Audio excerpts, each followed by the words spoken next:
മധുരത്തിന്റെ റെസിപ്പിയായിട്ട് ചെയ്യാൻ വേണ്ടിയിട്ട് പോകുന്നത്. അപ്പൊ ഇന്ന് നമ്മൾ ഉണ്ടാക്കുന്നത് ലഡു ആണ് ഉണ്ടാക്കുന്നത്. ലഡു നമ്മൾ പലതരത്തിലും പല സാധനങ്ങൾ വെച്ചിട്ട് നമ്മൾ ലഡു റെഡിയാക്കിയിട്ട് എടുക്കുക. പക്ഷെ ലഡുവിൽ വെച്ചിട്ട് ഏറ്റവും സിമ്പിൾ ആയിട്ട് റെഡിയാക്കിയിട്ട് എടുക്കാൻ വേണ്ടി പറ്റുന്നത് റവ ലഡു ആണ്. കഴിക്കാനാന്ന് വെച്ചിട്ടുണ്ടെങ്കിൽ ശരിക്കും നല്ല ടേസ്റ്റ് ഉണ്ട്. മിക്കവരും റവ ലഡു ഒക്കെ ഉണ്ടാക്കുമ്പോൾ അതിലേക്ക് കണ്ടൻസ് മിൽക്ക് അല്ലെങ്കിൽ ഡെസിക്കേറ്റഡ് കോക്കനട്ട് ഒക്കെ ചേർത്തിട്ടാണ് ലഡു റെഡിയാക്കിയിട്ട് എടുക്കാറുള്ളത്. പക്ഷേ കണ്ടൻസ് മിൽക്ക് ഒന്നും ചേർക്കാണ്ട് തന്നെ നമുക്ക് ലഡു റെഡിയാക്കിയിട്ട് എടുക്കാൻ വേണ്ടിയിട്ട് പറ്റും. കണ്ടൻസ് മിൽക്ക് ചേർത്തിട്ടുണ്ടെന്ന് വെച്ചിട്ടുണ്ടെങ്കിൽ ഭയങ്കര മധുരമായിരിക്കും. പിന്നെ നമ്മുടെ ലഡു ഭയങ്കര സ്റ്റിക്കി ആയിട്ടിരിക്കും. പക്ഷേ നിങ്ങൾ ഇതേപോലെ ട്രൈ ചെയ്ത് നോക്കാം, ഉറപ്പായിട്ട് നിങ്ങൾക്ക് എല്ലാവർക്കും നല്ല ഇഷ്ടമാവും. അപ്പോൾ ട്രൈ ചെയ്ത് നോക്കാൻ വേണ്ടിയിട്ട് മറക്കരുത്. ട്രൈ ചെയ്ത് നോക്കിയിട്ട് ഫീഡ്ബാക്ക് പറയാനും മറക്കരുത്. പിന്നെ ലാസ്റ്റ് നമ്മൾ അപ്ലോഡ് ചെയ്തിട്ടുണ്ടായിരുന്നത് ഓയിലും പിന്നെ മുട്ടയൊന്നും ചേർക്കാണ്ടുള്ള മയോനീസിന്റെ വീഡിയോ ആണ് ചെയ്തിട്ടുണ്ടായിരുന്നത്. അപ്പോൾ ആ വീഡിയോ കാണാത്തവരുണ്ടെന്ന് വെച്ചിട്ടുണ്ടെങ്കിൽ ആ വീഡിയോ കൂടിയിട്ട് കണ്ടു നോക്കാം. വെജിറ്റേറിയൻകാർക്കൊക്കെ പിന്നെ മുട്ടയും ഓയിലൊന്നും ചേർക്കണില്ലല്ലോ. അപ്പോൾ ഓയിൽ കുഴപ്പമില്ല, മുട്ട ചേർക്കണില്ലല്ലോ. അപ്പോൾ നിങ്ങൾ അതും കൂടിയിട്ട് ട്രൈ ചെയ്ത് നോക്കാൻ വേണ്ടിയിട്ട് മറക്കരുത് കേട്ടോ. അപ്പോൾ നമുക്ക് ഒട്ടും സമയം കളയണ്ടേ നമ്മുടെ സിമ്പിൾ ആയിട്ടുള്ള റവ ലഡു നമുക്ക് റെഡിയാക്കിയിട്ട് എടുക്കാം. ഈ നമുക്ക് റവ ലഡു റെഡിയാക്കാൻ വേണ്ടിയിട്ട് ഞാനിവിടെ 10 ടേബിൾ സ്പൂൺ പാലെടുത്തിട്ടുണ്ട്. സാധാരണ നമ്മൾ ചായ തിളപ്പിക്കാൻ എടുക്കുന്ന പാല്.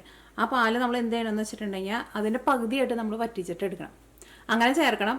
സാധാരണ പാലായിട്ട് അങ്ങനെ ചേർക്കരുത് കേട്ടോ. ഒന്ന് വറ്റിച്ചിട്ട് ചേർക്കുക. അപ്പോഴായിരിക്കും നമ്മുടെ ലഡുവിന് നല്ല ടേസ്റ്റ് ഉണ്ടാവുക. അപ്പോൾ നമുക്ക് ഈ ലഡു ഉണ്ടാക്കാൻ വേണ്ടിയിട്ട് 5 ടേബിൾ സ്പൂൺ പാല് നമുക്ക് ആവശ്യമുള്ളൂ. അപ്പോൾ നമുക്കൊരു 10 ടേബിൾ സ്പൂൺ പാലെടുക്കാം. ഓക്കെ, നമ്മളിപ്പോൾ 10 ടേബിൾ സ്പൂൺ പാലെടുത്തിട്ടുണ്ട്. നമുക്ക് തീ ഓണാക്കാം.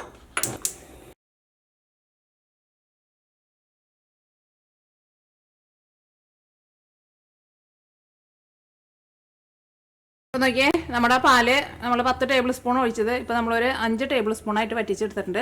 അപ്പോൾ ഒന്ന് വറ്റി കഴിഞ്ഞ് കഴിയുമ്പോൾ നിങ്ങൾ പാലെടുത്തിട്ട് ഒന്ന് അളന്ന് നോക്കിയിട്ട് കറക്റ്റ് ചെയ്തിട്ട് വെക്കണം കേട്ടോ.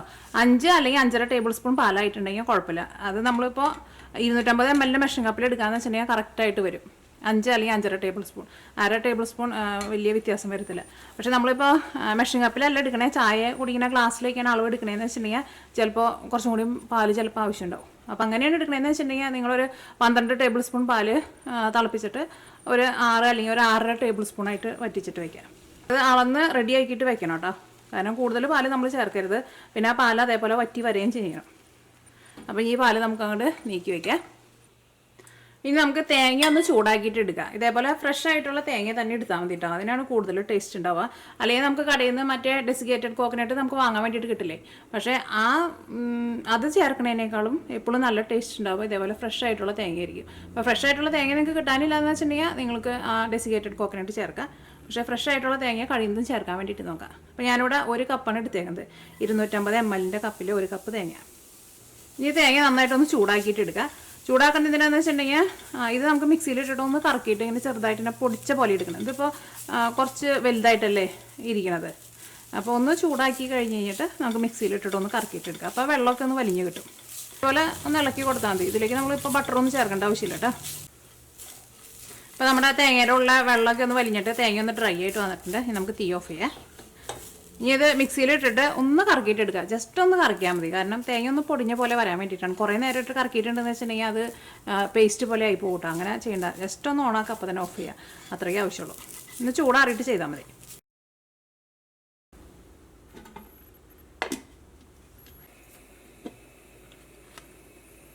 നോക്കിയേ, നമ്മുടെ തേങ്ങ മിക്സിയിലിട്ടിട്ട് ഒന്ന് കറക്കിയെടുത്തിട്ടുണ്ട്. അപ്പോൾ അത് ചെറുതായിട്ട് പൊടിഞ്ഞ പോലെ കിട്ടിയിട്ടില്ലേ, ഇതേപോലെ കിട്ടണം കേട്ടോ. നമ്മുടെ ലഡു റെഡിയാക്കാനുള്ള പാല് നമ്മൾ വറ്റിച്ച് റെഡിയാക്കിയിട്ട് വെച്ചിട്ടുണ്ട്. നമ്മുടെ തേങ്ങയും റെഡിയാക്കിയിട്ട് വെച്ചിട്ടുണ്ട്. ഇനി നമ്മൾ ലഡുവിൻ്റെ മിക്സിങ് റെഡിയാക്കാൻ വേണ്ടിയിട്ട് പോവാണ്. അപ്പോൾ ഫസ്റ്റ് എന്താ ചെയ്യാന്ന് വെച്ചിട്ടുണ്ടെങ്കിൽ ഞാനിവിടെ നോക്കി 4 ടേബിൾ സ്പൂൺ ബട്ടർ എടുത്തിട്ടുണ്ട്. ഇനിയിപ്പോൾ നിങ്ങളുടെ അടുത്ത് ബട്ടർ ഇല്ലയെന്ന് വെച്ചിട്ടുണ്ടെങ്കിൽ നെയ്യായിരുന്നാലും കുഴപ്പമില്ല. പക്ഷേ ബട്ടറോ നെയ്യോ ചേർത്തിട്ട് ഉണ്ടാക്കണം. ബാക്കിയുള്ള ഓയിൽ ചേർത്തിട്ട് ഉണ്ടാക്കരുത് കേട്ടോ. അപ്പോൾ നമ്മുടെ ഈ ലഡുവിൻ്റെ ശരിക്കുള്ള ടേസ്റ്റ് കിട്ടില്ല. പിന്നെ ഈ ലഡുവിലേക്ക് നമുക്ക് നട്ട്സ് എന്തെങ്കിലും വേണമെന്ന് വെച്ചിട്ടുണ്ടെങ്കിൽ നട്ട്സ് ചേർക്കാം. പക്ഷേ നട്ട്സ് ചേർക്കുമ്പോൾ നല്ല പൊടിയായിട്ട് കട്ട് ചെയ്തിട്ട് ചേർക്കണം. അപ്പോൾ നമ്മളിപ്പോൾ 4 ടേബിൾ സ്പൂൺ ബട്ടർ എടുത്തിട്ടില്ലേ. അപ്പോൾ ഈ ബട്ടറിൽ നിന്ന് കുറച്ച് ബട്ടർ ഇട്ടിട്ട് നട്ട്സ് ചേർക്കണമെന്ന് വെച്ചിട്ടുണ്ടെങ്കിൽ നട്ട്സ് ഫസ്റ്റ് നെയ്യിലിട്ടിട്ടൊന്ന് നന്നായിട്ട് ചൂടാക്കിയിട്ട് മാറ്റി വയ്ക്കാം. ഫുള്ള് ബട്ടർ ഒരുമിച്ച് ഇടണ്ട. കാരണം ചിലപ്പോൾ ബട്ടർ അങ്ങോട്ട് പെട്ടെന്ന് കരിഞ്ഞാൽ അതിൻ്റെ ടേസ്റ്റൊക്കെ പോകും. അപ്പോൾ ഇതിൽ നിന്ന് കുറച്ച് ബട്ടർ എടുത്തിട്ട് നട്ട്സ് ഒന്ന് ചൂടാക്കാം. എന്നിട്ട് പിന്നെ ബാക്കിയുള്ള ബട്ടറിൽ നിന്ന് തന്നെ ഇതും കൂടിയിട്ട് ചേർക്കാം. പക്ഷേ ഒറ്റയടിക്ക് ഫുള്ളായിട്ട് ചേർക്കണ്ട, നട്ട്സ് വറുത്തിട്ട് എടുക്കുന്നുണ്ടെങ്കിൽ. അപ്പോൾ നമ്മളിതിലേക്ക് ഇപ്പോൾ ബട്ടർ ചേർക്കാൻ വേണ്ടിയിട്ട് പോവാണ്. ബട്ടർ ചേർക്കുമ്പോൾ എപ്പോഴും തീ നന്നായിട്ട് കുറച്ച് വയ്ക്കണം കേട്ടോ, അല്ലെങ്കിൽ ബട്ടർ പെട്ടെന്ന് കരിഞ്ഞു പോകും. അപ്പോൾ ഇതിലേക്ക് ഞാനിവിടെ ഇപ്പോൾ നമ്മുടെ പാൻ നന്നായിട്ട് ചൂടായിട്ടുണ്ടായിരുന്നു. ഞാനിവിടെ ലോ ഫ്ലെയിമിലാണ് വെച്ചേക്കുന്നത്. ഇനി ഇതിലേക്ക് 250 ml കപ്പിൽ 1 കപ്പ് റവ ചേർക്കാണ്. പെട്ടെന്ന് റവ കൊണ്ട് ചേർത്തോ. തീ നന്നായിട്ട് കുറച്ച് വയ്ക്കുക. അല്ലെങ്കിൽ എന്താ ഉണ്ടാവുന്നത് വെച്ചാലുണ്ടല്ലോ, നമ്മുടെ ഈ ബട്ടർ അങ്ങോട്ട് കരിഞ്ഞ് ഒരു പൊട്ട ടേസ്റ്റ് വരും. അപ്പോൾ മെഷറിംഗ് കപ്പ് ഉണ്ടെന്ന് വെച്ചിട്ടുണ്ടെങ്കിൽ മെഷറിംഗ് കപ്പിൽ തന്നെ ചേർക്കാം. നമ്മുടെ റവ നെയ്യിൽ കിടന്നിട്ട് നന്നായിട്ട് ചൂടായി നല്ലൊരു മണമാക്കി വരുന്നുണ്ട്. ഇത്രയ്ക്കാണ്ട് മതി കേട്ടോ. ഇനി ഒരു ഡാർക്ക് കളറിലേക്ക് പോകരുത്. ഇതിലേക്ക് നമുക്ക് പഞ്ചസാര ചേർക്കാം. പഞ്ചസാര ഞാനപ്പോൾ ഇവിടെ 250 ml കപ്പിൽ 3/4 കപ്പ് പഞ്ചസാരയാണ് ചേർക്കുന്നത്. പഞ്ചസാര ചേർക്കുമ്പോൾ ഒന്ന് പൊടിച്ചിട്ട് ചേർക്കാം. പൊടിച്ചിട്ടുള്ള അളവായിട്ട് പറയുന്നത് 3/4 കപ്പ്. 3/4 കപ്പ് തുടങ്ങിയിട്ട് 1 കപ്പ് വരെ പഞ്ചസാര ചേർക്കാം. പക്ഷേ 3/4 കപ്പ് ചേർത്താൽ മതി, അത്യാവശ്യം നല്ല മധുരം ഉണ്ടാവും.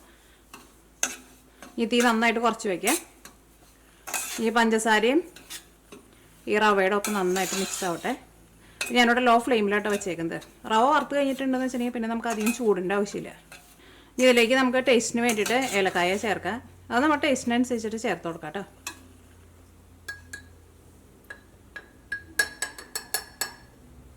അപ്പോൾ ഞാനിവിടെ നോക്കിയത് ഇത്രയ്ക്കാണ് ചേർക്കുന്നത്. ഒരു 1/4 ടേബിൾ സ്പൂണിൻ്റെ അടുത്ത്. തീ നന്നായിട്ട് കുറച്ച് വയ്ക്കുക. വളരെ ചെറിയ ചൂട് മാത്രമേ ആവശ്യമുള്ളൂ. ഇതിലേക്ക് നമ്മളുടെ തേങ്ങയുണ്ടല്ലോ, തേങ്ങയും കൂട്ടിയിട്ട് ചേർക്കാം. തീ ഒട്ടും കൂട്ടി വയ്ക്കരുത് കേട്ടോ. തീ കൂട്ടി വയ്ക്കാന്ന് വെച്ചിട്ടുണ്ടെങ്കിൽ നമ്മൾ തേങ്ങയൊക്കെ ചേർത്തിട്ട് ഇളക്കാൻ വേണ്ടി ചെല്ലുമ്പോഴേക്കും അടിയിൽ കിടക്കുന്ന റവയൊക്കെ കരിഞ്ഞു പോയിട്ടുണ്ടാവും. ഇനി നട്ട്സ് ചേർക്കണുണ്ടെന്ന് വെച്ചിട്ടുണ്ടെങ്കിൽ നട്ട്സും കൂടിയിട്ട് നമ്മൾ ഈ തേങ്ങയുടെ ഒപ്പം ചേർക്കാം. ഫ്ലെയിമിൽ ഇട്ടിട്ട് തന്നെ നന്നായിട്ടൊന്ന് മിക്സ് ചെയ്യുക. ഇതെല്ലാം കൂടിയിട്ട് നന്നായിട്ട് മിക്സ് ആവട്ടെ. നന്നായിട്ട് മിക്സ് ആയി കഴിഞ്ഞ് കഴിയുമ്പോൾ നമ്മളിതിലേക്ക് നമ്മൾ വറ്റിച്ച് വെച്ചേക്കണ പാലുണ്ടല്ലോ, പാല് ചേർക്കുക. പക്ഷേ കണ്ടൻസ് മിൽക്ക് ചേർക്കണ്ട കേട്ടോ. കഴിയുന്നത് കണ്ടൻസ് മിൽക്ക് ചേർക്കാണ്ടിരിക്കുക. അതേപോലെ പാല് വറ്റിച്ചിട്ട് ചേർക്കുക. അപ്പോഴായിരിക്കും നല്ല ടേസ്റ്റ് ഉണ്ടാവുക. കണ്ടൻസ് മിൽക്ക് ചേർത്തിട്ടുണ്ടെന്ന് വെച്ചിട്ടുണ്ടെങ്കിൽ ഭയങ്കര മധുരവും പിന്നെ ഭയങ്കര സ്റ്റിക്കിയൊക്കെ ആയിട്ടിരിക്കും. കഴിക്കാൻ വേണ്ടിയിട്ട് അത്രയ്ക്ക് ടേസ്റ്റ് ഉണ്ടാവില്ല. പക്ഷേ നിങ്ങൾ ഇതേപോലെ പാല് വറ്റിച്ചിട്ട് ചേർത്ത് നോക്കുക, ഭയങ്കര ടേസ്റ്റാണ് കഴിക്കാൻ വേണ്ടിയിട്ട്. അപ്പോൾ നോക്കി ഇതെല്ലാം കൂടിയിട്ട് നന്നായിട്ട് മിക്സ് ആയിട്ടുണ്ട്. ഇനി ഇതിലേക്ക് നമുക്ക് പാല് ചേർക്കാം. ലോ ഫ്ലെയിമിൽ തന്നെ വയ്ക്കുക. ഇനി നമ്മൾ വറ്റിച്ച് വെച്ചേക്കണം നമ്മുടെ 5 ടേബിൾ സ്പൂൺ പാലാണ് ചേർക്കാൻ വേണ്ടിയിട്ട് പോകുന്നത്. തീ ഒട്ടും കൂട്ടി വയ്ക്കരുത്. അതേപോലെ കുറേശ്ശെ ഇങ്ങനെ ഒഴിച്ചിട്ട് ഇങ്ങനെ ഇളക്കി കൊടുക്കുക. ഒറ്റയടിക്കാണ്ട് ഒഴിക്കണ്ട. കാരണം ഒറ്റയടിക്കാണ്ട് ഒഴിച്ചിട്ടുണ്ടെന്ന് വെച്ചാൽ ചിലപ്പോൾ ഒരു സ്ഥലത്ത് മാത്രമായിരിക്കും വീഴുക. കറക്റ്റ് അളവിലെടുക്കാന്ന് വെച്ചിട്ടുണ്ടെങ്കിൽ കറക്റ്റ് 5 ടേബിൾ സ്പൂൺ അല്ലെങ്കിൽ ഇപ്പോൾ ഒരു 1/2 ടേബിൾ സ്പൂൺ പാല് കൂടിയാലും കുഴപ്പമില്ല, 5.5 ടേബിൾ സ്പൂൺ ആയാലും കുഴപ്പമില്ല, കറക്റ്റായിട്ട് വരും.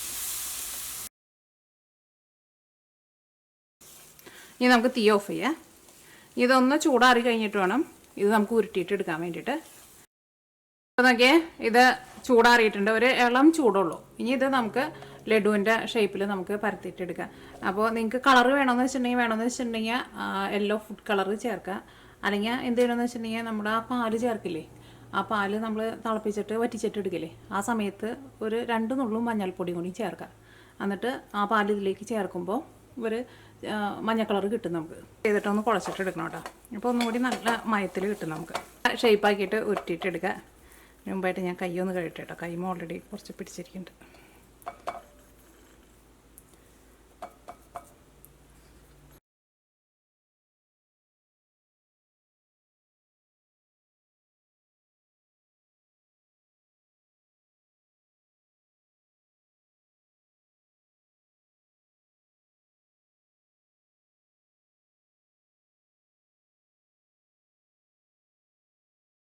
ഇപ്പോൾ നോക്കിയേ, നമ്മുടെ റവ ലഡു റെഡി ആയിട്ടുണ്ട്. ഇതിൻ്റെ മുകളിൽ ഞാൻ കുറച്ച് പിസ്താഷ്യോ ഇട്ടിട്ട് ഗ്രേറ്റ് ചെയ്തിട്ട് ഒന്ന് ഗാർണിഷ് ചെയ്തിട്ടുണ്ട്. ഇത് പിസ്താഷ്യോ തന്നെ വേണമെന്നില്ല, നമുക്ക് ഇഷ്ടമുള്ള നട്ട്സൊക്കെ ഇട്ടിട്ട് ഒന്ന് ഗാർണിഷ് ചെയ്യുക. ഗാർണിഷ് ചെയ്യണമെന്നൊരു നിർബന്ധമില്ല. ചെയ്തില്ലെങ്കിലും കഴിക്കാൻ വേണ്ടിയിട്ട് ശരിക്കും നല്ല ടേസ്റ്റ് ഉണ്ടാവും. പിന്നെ നമ്മുടെ ലഡുവിന് കുറച്ചും കൂടി നല്ലൊരു മഞ്ഞ കളർ വേണമെന്ന് വെച്ചിട്ടുണ്ടെങ്കിൽ നിങ്ങൾ യെല്ലോ ഫുഡ് കളർ ചേർക്കുക. അപ്പോൾ കുറച്ചും കൂടി നല്ലൊരു കളറൊക്കെ ഉണ്ടാവും. പക്ഷേ കളറില്ലെങ്കിലും കഴിക്കാൻ വേണ്ടിയിട്ട് നല്ല ടേസ്റ്റ് ഉണ്ടാവുമല്ലോ. അപ്പോൾ കളറിന് വേണ്ടിയിട്ട് വേണമെന്ന് വെച്ചിട്ടുണ്ടെങ്കിൽ നമ്മൾ ആ പാല് ചേർക്കുമ്പോൾ ഞാൻ നേരത്തെ പറഞ്ഞല്ലോ, ഒരു 2 തുള്ളി മഞ്ഞൾപ്പൊടിയും കൂടിയിട്ട് ആ പാലിൽ ചേർത്തിട്ട് ഇതിൻ്റെ കൂടെ അങ്ങോട്ട് ചേർക്കുക. അപ്പോൾ ഒരു അത്യാവശ്യം നല്ലൊരു മഞ്ഞ കളർ നമുക്ക് കിട്ടും. പിന്നെ അത് നമ്മൾ ഉരുട്ടിയിട്ട് എടുക്കുമ്പോൾ അധികം ചൂടാറിനതിന് മുമ്പ്, പക്ഷേ ഭയങ്കര ചൂടിലൊന്നും പിടിക്കേണ്ട ആവശ്യമില്ല കേട്ടോ. ഒരു ഇളം ചൂടിൽ ഇതേപോലെ ഉരുട്ടിയിട്ട് എടുക്കുക. അപ്പോൾ നമുക്ക് കുറച്ചുകൂടി നല്ല സോഫ്റ്റായിട്ട് ഒട്ടും ക്രാക്ക് വീഴാണ്ട് നമുക്കത് ഉരുട്ടിയിട്ട് എടുക്കാൻ വേണ്ടിയിട്ട് പറ്റും. പിന്നെ അങ്ങനെ ഉരുട്ടിയിട്ട് എടുക്കാൻ പോണതിന് മുമ്പ് ഒന്നും കൂടി ഒന്ന് കുഴച്ചിട്ട് ഒന്ന് സോഫ്റ്റ് ആക്കിയിട്ട് എടുക്കുക. പക്ഷേ ഇങ്ങനെ കുറേ നേരം ഇട്ടിട്ട് ഭയങ്കര ബലം കൊടുത്തിട്ട് അങ്ങനെ കുഴച്ചിട്ട് എടുക്കേണ്ട ആവശ്യമില്ല. ഒന്നും കൂടി കുഴച്ചിട്ട് ഒന്ന് സോഫ്റ്റ് ആക്കിയിട്ട് എടുക്കുക. എല്ലാവരും ട്രൈ ചെയ്ത് നോക്കുക. ട്രൈ ചെയ്ത് നോക്കിയിട്ട് ഫീഡ്ബാക്ക് പറയാൻ വേണ്ടിയിട്ട് മറക്കരുത് കേട്ടോ.